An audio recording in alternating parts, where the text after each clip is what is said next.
26 gruñido contra gruñido. Los corredores principales que conducían a la puerta inferior de Mitrilaj habían sido derrumbados y sellados. Pero esto era algo que el ejército invasor había previsto. Incluso con la ingente concentración de Drows refrenada a un acceso lento a través de los túneles que había más allá de la puerta, la fortaleza enana estaba sometida a una gran presión. Y, aunque a Utegental no le habían llegado informes sobre la lucha en el exterior de la montaña, el poderoso maestro de armas imaginaba la carnicería en las laderas, con los enanos y los débiles humanos muriendo a centenares. Las dos puertas de Mitrilaj estarían tomadas a estas alturas con toda probabilidad, y los jinetes de lagartos de Verginion debían de estar ocupando los túneles más altos. Aquella idea molestaba considerablemente al maestro de armas de Barrison de Largo. Si Verginion se encontraba en Mitrilaj y Drisdorden estaba allí, el renegado podía morir a manos del hijo de la casa Baenre. Por consiguiente, Utegental y un reducido grupo de media docena de guerreros de élite que lo acompañaba recorrían ahora los caminos que los llevarían a la puerta inferior de Mitrilaj. Confiaba en que esos túneles estuvieran abiertos, despejados por los elfos oscuros que se habían filtrado desde la ciudad subterránea. El maestro de armas y su escolta llegaron a la caverna que, previamente había servido a Bruenor como puesto de mando. Ahora se hallaba desierta, y solo unos pocos pergaminos y trozos de papel de los preparativos de los clérigos demostraban que alguien había estado allí. Tras el derrumbe de los túneles y el desprendimiento de partes de la caverna de Tunul, así como muchos pasillos laterales, incluido el túnel principal que conducía a esta cámara, los grupos de enanos de esta zona baja se habían dispersado, aparentemente, al carecer de mando central. Utegental cruzó la caverna, sin apenas pensar en ello. La banda Drow se movía por los corredores con rapidez, dirigiéndose hacia el este, y siguiendo en silencio el ritmo apremiante marcado por su cabecilla. Llegaron a una amplia bifurcación del camino, y repararon en los añejos huesos de un gigante de 2 cabezas que había tirados junto a la pared. Irónicamente, eran los restos de una criatura que Bruenor había matado siglos atrás. Sin embargo, lo más preocupante era la bifurcación del túnel. Frustrado ante este nuevo retraso, Utegental envió exploradores a izquierda y derecha, y él y el resto del grupo continuaron de frente, la dirección que apuntaba más hacia el este. Utegental suspiró con alivio, porque al fin había encontrado la puerta inferior cuando un guerrero de su escolta y otra Drow, una sacerdotisa, se reunieron con él pocos minutos después. «Saludos, maestro de armas de la segunda casa», dijo la sacerdotisa, dando a Utegental un trato más respetuoso del que se daba a los varones normalmente. «¿Por qué estás en los túneles?», quiso saber Utegental. «Todavía nos encontramos lejos de la ciudad subterránea». «Más de lo que crees», contestó la sacerdotisa mientras dirigía una mirada desdeñosa hacia el este, al largo túnel que desembocaba en la puerta inferior. «El camino no está expedito». Utegental emitió un gruñido sordo. Esos elfos oscuros deberían haber tomado la ciudad subterránea a estas alturas, y deberían haber abierto los corredores. Sobrepasó a la sacerdotisa. Sus pasos denotaban su irritación. «No podréis abriros paso por allí», le aseguró la sacerdotisa, y él se dio media vuelta, con un gesto ceñudo, como si la mujer lo hubiera abofeteado. «Comillas angulares derechas, llevamos 1 hora atacando esa puerta», explicó la sacerdotisa. «Y pasará una semana más antes de que logremos superar esa barricada. Los enanos la defienden bien». «Ultrin Sargtlin», bramó Utegental, su título preferido para recordar a la mujer su reputación. Con todo, a pesar del hecho de que Utegental se hubiera ganado ese distintivo de guerrero supremo, la sacerdotisa no parecía muy impresionada. «Un centenar de Drows, 5 hechiceros y 10 sacerdotisas no han logrado apoderarse de la puerta», dijo la mujer con un tono sin inflexiones. «Los enanos contraatacan nuestra magia con grandes lanzas y bolas de alquitrán incandescente. Y el túnel que conduce a la puerta es angosto y está lleno de trampas, también defendido como la propia casa Baenre. 20 minotauros cayeron allí, y las docenas que consiguieron pasar a trompicones entre las trampas se encontraron con aguerridos enanos que los esperaban y salieron inesperadamente de pequeños nichos secretos en los que estaban escondidos. 20 minotauros murieron en cuestión de pocos minutos. comillas angulares derechas, no podréis abriros camino por allí, repitió la sacerdotisa en tono práctico, y en modo alguno insultante. Ninguno de nosotros podrá, a menos que los que han entrado en la fortaleza enana, ataquen a los defensores de la puerta por la retaguardia. Utegental sintió el deseo de lanzar invectivas contra la mujer, principalmente porque creía que tenía razón. ¿Por qué quieres entrar en la fortaleza?, inquirió ella de manera inesperada, astutamente. Utegental la observó con suspicacia, preguntándose si estaba poniendo en tela de juicio su valentía. ¿Por qué no iba a querer entrar en combate? Después de todo, se rumorea que la presa que persigues es Drizzt Do'Urden, continuó la sacerdotisa. La expresión suspicaz de Utegental se tornó interesada. Comillas angulares derechas, corren otros rumores de que el renegado anda por los túneles exteriores de Mithril, explicó, al acecho con su pantera, y matando a no pocos Drows.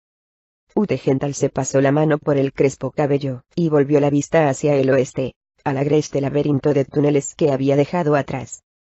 Sintió una descarga de adrenalina recorriéndole el cuerpo, un hormigueo que le tensó los músculos, e hizo que sus rasgos adquirieran la dureza del acero.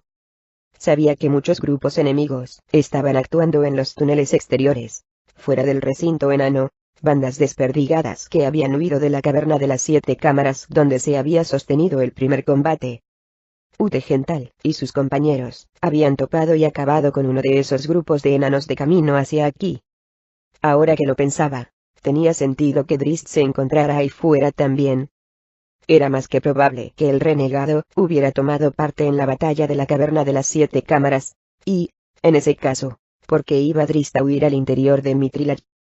El renegado era un cazador, un antiguo líder de patrullas, un guerrero que había sobrevivido una década a solas con su pantera mágica en el territorio salvaje de la Antípoda Oscura, una hazaña nada desdeñable que incluso Utegental respetaba. Sí, ahora que la sacerdotisa lo había hecho partícipe de esos rumores, a Utegental le parecía perfectamente lógico que Drizzt Do'Urden estuviera ahí fuera, en alguna parte en los túneles del oeste, acechando y matando. El maestro de armas soltó una risa estentórea, y, dando media vuelta, se encaminó en la dirección por la que había venido, sin dar explicaciones. No era necesario, ni para la sacerdotisa ni para los compañeros de Utegental, que fueron tras él. El maestro de armas de la segunda casa estaba de casa. Estamos ganando, declaró la matrona Baenre. Ninguno de los que se encontraban a su alrededor, ni Metin ni Jarlaxle ni la matrona Seerit Sorlarrin, de la cuarta casa, ni Auropoldir, madre matrona de la casa Agrakdir, en la actualidad quinta casa, ni Bladenkirch ni Kental Baenre, contradijo la tajante afirmación. Gandalf Batleamer, sucio y vapuleado, con las muñecas atadas firmemente con unos grilletes finos, aunque dotados con un conjuro de tal resistencia que ni siquiera un gigante podría romperlos, se aclaró la garganta. El sonido resultó positivamente socarrón. En la actitud del enano había más fanfarronería que sinceridad, pues Gandalf cargaba un gran peso sobre sí. Aun en el caso de que su gente estuviera presentando una gran batalla, los elfos oscuros habían entrado en la ciudad subterránea. Y habían llegado allí por su culpa, porque conocía los caminos secretos. El viejo enano comprendía que nadie podía resistir las intrusiones de Unillita, pero eso no borraba su sentido de culpabilidad, la sensación de que no había sido lo bastante fuerte. Kentel se movió antes de que Bladenkirch tuviera tiempo de reaccionar, y golpeó al tosudo prisionero en la espalda con tanta violencia que sus uñas abrieron unos surcos sanguinolentos. Gandalf resopló con desdén otra vez, y en esta ocasión Bladenkirch lo azotó con su látigo de 5 cabezas de serpiente, un golpe que hizo al fornido enano hincarse de rodillas. «Basta», gruñó la matrona Baenre a sus hijas, dejando entrever su frustración soterrada. Todos sabían, y al parecer Baenre también, a pesar de su manifestación, que la guerra no marchaba según lo planeado. Los exploradores de Jarlaxle habían informado acerca del cuello de botella cerca de la puerta inferior de Mithril, y que la puerta oriental de la superficie había sido bloqueada poco después de tomarse, cobrándose muchas vidas.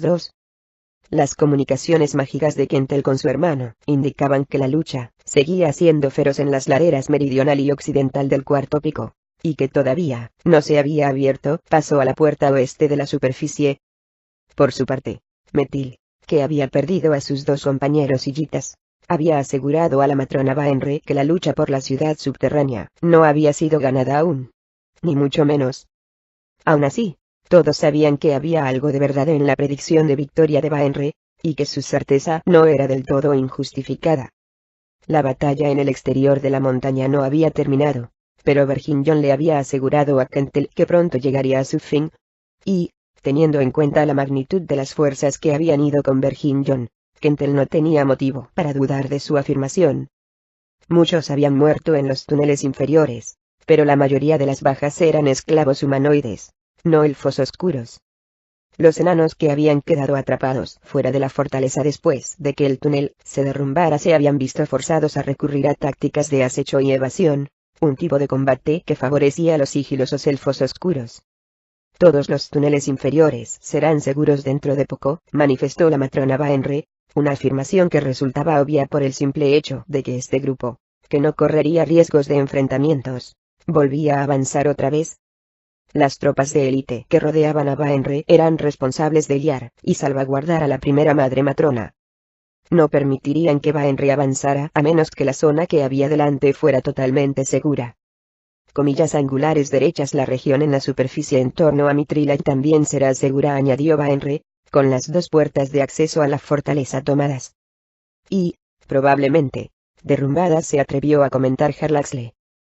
Lo que dejará a los enanos atrapados en su agujero, respondió con presteza la matrona. Lucharemos a través de este nivel inferior, y nuestros hechiceros y sacerdotisas encontrarán y abrirán nuevos caminos hacia los túneles del recinto, para que podamos infiltrarnos entre las filas enemigas.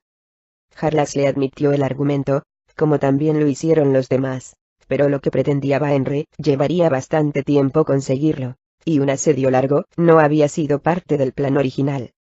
La perspectiva no le gustó a ninguno de los que estaban alrededor de la matrona Baenre, en particular a las otras dos madres matronas. Baenre las había presionado para venir, y así lo habían hecho, aunque sus casas y toda la ciudad pasaban por un momento crítico de inestabilidad y cambio. Como compensación a la participación personal de las madres matronas en la larga marcha, a las casas Xorlarrin y Agradir se les había permitido dejar la mayor parte de su guarnición en sus palacios, mientras que el resto de las casas, principalmente las otras regentes, habían enviado la mitad de sus dotaciones de elfos oscuros. Durante los pocos meses que se esperaba que el ejército estuviera ausente, la cuarta y la quinta casas parecían seguras. Pero Seerith y Europol tenían otras preocupaciones. Las luchas de poder internas en sus familias. La jerarquía de cualquier casa Drow, salvo quizá la Baenre, era inestable siempre, y las dos madres matronas sabían que, si estaban ausentes demasiado tiempo, a su regreso podían encontrarse con que habían sido reemplazadas. Intercambiaron una mirada preocupada, y la expresión dubitativa de sus rostros no pasó inadvertida al siempre observador Harlaxle. El grupo de batalla de Baenre avanzaba pausada y decididamente. Las tres madres matronas se desplazaban sobre sus discos flotantes, flanqueadas por las dos hijas Baenre, que arrastraban al enano, y por Elillita, que parecía deslizarse, en lugar de caminar, ya que sus pies quedaban ocultos bajo la larga y pesada túnica. Al cabo de un rato, la matrona Baenre les informó que encontrarían una caverna adecuada e instalarían un salón de trono central, desde el que podría dirigir el curso de la batalla. Era otra indicación de que la guerra sería larga, y, de nuevo, Seerith y Europol intercambiaron una mirada desazonada. Vladenkest Baenre estrechó los ojos mientras las miraba, en un gesto de silenciosa amenaza. A Harlaxle no le pasó nada por alto, hasta la última connotación, hasta el más mínimo indicio de dónde podría toparse con los mayores problemas la matrona Baenre. El líder mercenario hizo una profunda reverencia y pidió permiso para marcharse, argumentando que quería reunirse con su banda para obtener información más precisa. Baenre se lo concedió con un leve ademán, sin pensarlo dos veces. Uno de los miembros de su escolta no se mostró tan despreocupado. Tú y tus mercenarios huiréis, llegó el inesperado mensaje a la mente de Harlaxle. Los pensamientos del mercenario se mezclaron en un confuso torbellino, y, cogido por sorpresa, no pudo evitar la respuesta telepática de que la idea de desertar de la guerra había, efectivamente, pasado por su cabeza. Sintiéndose más desesperado de lo que nunca había estado, Harlax le miró por encima del hombro al inexpresivo rostro de Lillita. «Ten cuidado con Baenre, si regresas», comunicó Metil despreocupadamente, y siguió caminando con la madre matrona, y las demás. Harlax le hizo un alto cuando el grupo se perdió de vista, y examinó detenidamente el énfasis de la última comunicación de Lillita. Sacó la conclusión de que Metil no informaría a Baenre de su vacilante lealtad. De alguna manera, por el modo en que el mensaje le había sido dado, Harlax le supo que estaba en lo cierto. El mercenario se recostó en la pared rocosa, y meditó con detenimiento cuál debería ser su siguiente movimiento. Si el ejército Drow permanecía unido, Baenre vencería al final. De eso no le cabía la menor duda. Las bajas serían más numerosas de lo previsto.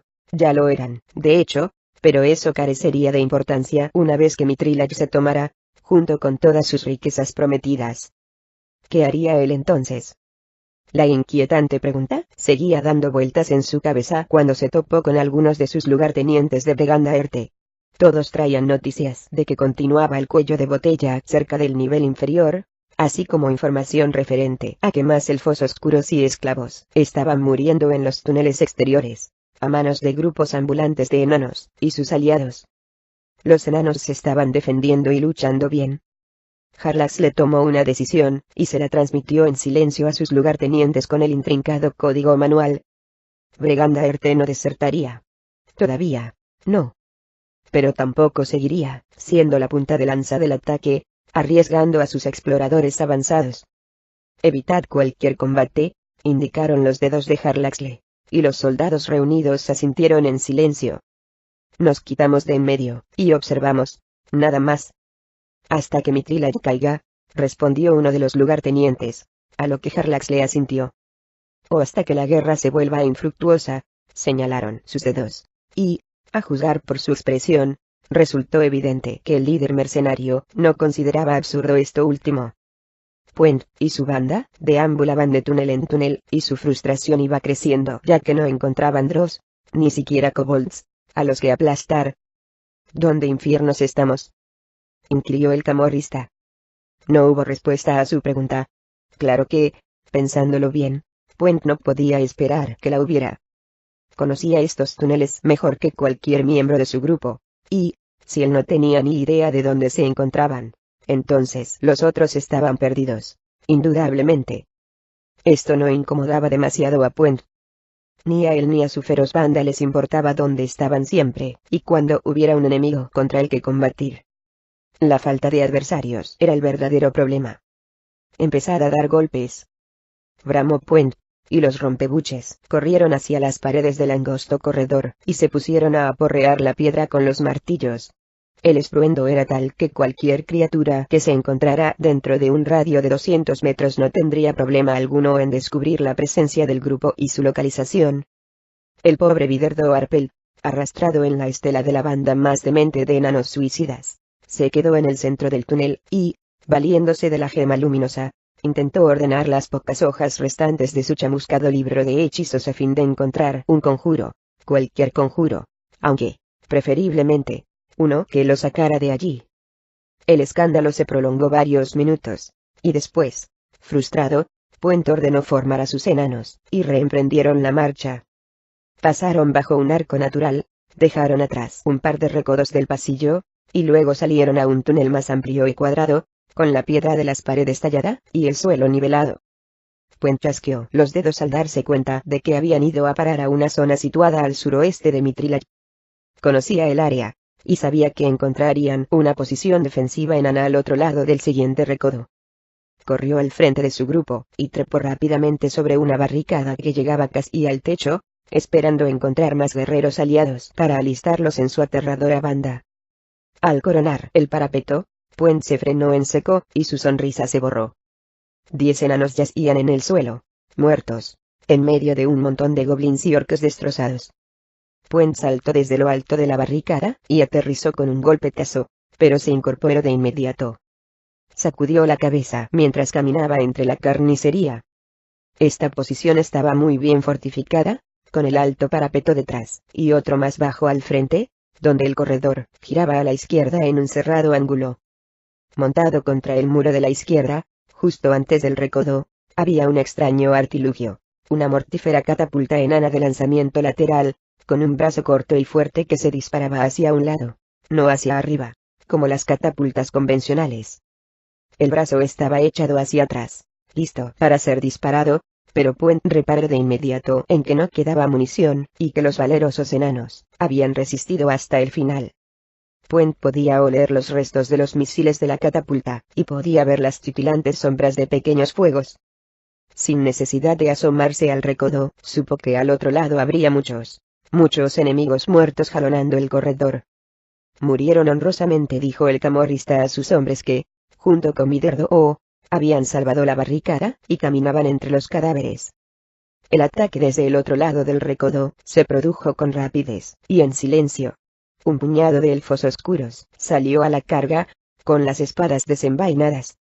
Si Viderdo Arpel no hubiese estado alerta, y si no hubiera encontrado la última página utilizable de su libro de hechizos, aquello habría sido el final de la brigada rompebuches. Pero el mago ejecutó el conjuro, y creó un globo de luz radiante, que para los drows resultó cegadora. Los sorprendidos elfos oscuros vacilaron un instante, pero fue suficiente para que los rompebuches adoptaran la posición de combate. De repente, la situación era de 7 enanos contra 5 drows, sin que existiera ya el elemento sorpresa. 7 camorristas contra 5 elfos oscuros, y, lo que era peor para los drows, daba la casualidad de que estos camorristas estaban junto a los cuerpos de sus camaradas muertos. Dieron puñetazos y patadas, saltaron, chillaron y embistieron de cabeza con total osadía, haciendo caso omiso de los golpes recibidos, luchando para conseguir que su salvaje líder se sintiera orgulloso de ellos. Arremetieron como un ariete por debajo de 2 elfos oscuros, y uno de los enanos consiguió abrirse paso, y se lanzó a la carga, girando en el recodo al tiempo que rugía. Puente empujó a uno de los drows, cogió la espada del elfo oscuro con la mano enfundada en el guantelete metálico, y lanzó un directo con el otro puño antes de que el drow tuviera tiempo de descargar su segunda espada. La cabeza del elfo oscuro reventó con el impacto del guantelete reforzado con clavos, pues el enfurecido Puent atravesó con el puño el cráneo de la condenada criatura. Lo golpeó otra vez, y una tercera, y luego arrojó el cuerpo desmadejado junto a los otros 4 drows muertos. Puent miró en derredor a su tropa ensangrentada, y de inmediato se dio cuenta de que faltaba uno, y que Viderdo temblaba tan violentamente que los dientes le castañeteaban. El camorrista iba a preguntarle qué le ocurría, pero en ese momento sonó un grito agónico al otro lado del recodo que incluso heló la médula de los huesos del estoico Tibledorf Puent. Se acercó de un salto a la esquina, y se asomó. La carnicería en el corredor de 15 metros de longitud era aún más espantosa de lo que Puent esperaba. Docenas de humanoides yacían muertos en el suelo, y varios fuegos pequeños seguían ardiendo. Tan cerrada había sido la andanada de proyectiles de la catapulta contra las paredes y el suelo. Puent vio emerger una figura grande por el otro extremo del túnel, una figura borrosa, pero el camorrista supo que era un elfo oscuro, aunque el más corpulento que había visto hasta ahora. El drow llevaba un tridente grande, y en las puntas del tridente, sacudiéndose con los últimos estertores, estaba ensartado el rompebuches de Puent. Otro drow apareció detrás del fornido maestro de armas, pero Puent apenas reparó en él, y tampoco le importó si un centenar más venía detrás. El camorrista rugió enfurecido, pero no se lanzó a la carga. En un raro momento en que la sensatez se impuso a la rabia, Puent retrocedió de un salto por el recodo. ¿Qué ocurre, muy honorable camorrista?, inquirieron 3 rompebuches al unísono. Puent no respondió. Se subió de un salto al cesto de la catapulta lateral, y con los afilados clavos del guantelete, cortó limpiamente la cuerda que sujetaba el brazo. Utegental acaba de librar su tridente de la incómoda víctima cuando la catapulta lateral se disparó, lanzando a Puent como un proyectil por el corredor. Los ojos del maestro de armas se desorbitaron, y el drow gritó al mismo tiempo que Puent. De repente, Utegental deseó tener todavía el cadáver del enano hincado en el tridente, para así utilizarlo como escudo. Por puro instinto, el guerrero drow recurrió a la única salida que le quedaba. Agarró a su compañero por el cuello de la pihuafui, y lo puso ante sí de un tirón. La bayoneta del yelmo de Puent, y la mitad de su cabeza, se incrustó en el infortunado elfo oscuro, y lo atravesó limpiamente, lo bastante para herir también a Utegental. El fornido maestro de armas se desenredó del revoltijo, y se incorporó al tiempo que Puent se libraba del drow muerto con una brusca sacudida. Se abalanzaron el uno sobre el otro en un ataque de furia, rabia contra rabia, gruñido contra gruñido. Puent consiguió propinar algunos golpes, pero Utegental, tan fuerte y habilidoso, contraatacó ferozmente. El extremo del mango del tridente se estrelló contra la cara de Puent, y el enano se puso visco. Retrocedió a trompicones, y comprendió, para su horror, que había dado espacio suficiente a su enemigo, para que lo ensartara. Una bestia plateada, un enorme lobo que corría sobre las patas traseras, arremetió contra Utegental por un costado, y lo tiró al suelo. Puent sacudió la cabeza vigorosamente para despejarse y contempló al nuevo monstruo con no poca aprensión. Echó una ojeada al corredor, y vio a sus rompebuches aproximándose rápidamente. Todos ellos señalaban al lobo, y chillaban de contento. Viderdo, balbuceó Puent al caer en la cuenta. Utegental se quitó de encima al hombre lobo Arbel, y se incorporó de un brinco. Sin embargo, antes de que hubiera recobrado el equilibrio del todo, Puent saltó sobre él. Un segundo enano saltó sobre el maestro de armas, y lo siguió un tercero, un cuarto, y la brigada rompebuches al completo. Utegental rugió salvajemente, y, de repente, el drow poseyó la fuerza de un gigante.